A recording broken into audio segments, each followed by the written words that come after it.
The old farm is located on Strawberry Hill in Albany and was the first farm established in Western Australia. The farm was initially established in 1827 as a government farm when the first Europeans settled at King George Sound.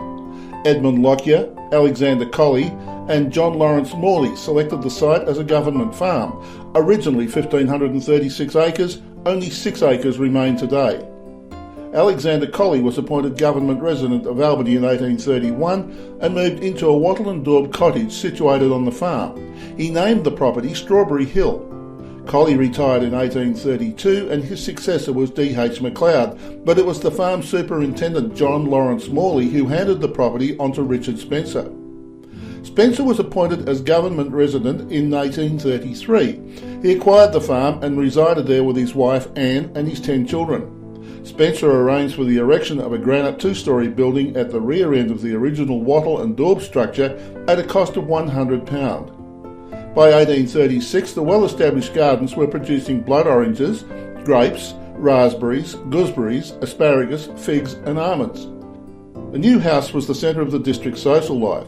The first visitors to stay at the new building included Charles Darwin and Captain Robert Fitzroy of HMS Beagle. The old thatch roof wattle and daub part of the main residence burned down in 1870. A second cottage was built by Charles Minor in the same year. After a period of neglect, it was purchased in 1889 by Chief Architect of Western Australia, Francis, and his wife Augusta Maud Bird, who restored the house and farmed the land. The Birds changed the name from Strawberry Hill to the Old Farm. His family retained ownership of the farm until the 1930s. The site lay derelict for many years until purchased by the federal government in 1956 as an historic monument, but fell into another cycle of neglect.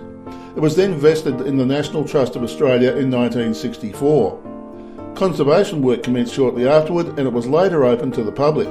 This work is ongoing. The old farm is open for all but 6 weeks of the year and entry is by donation.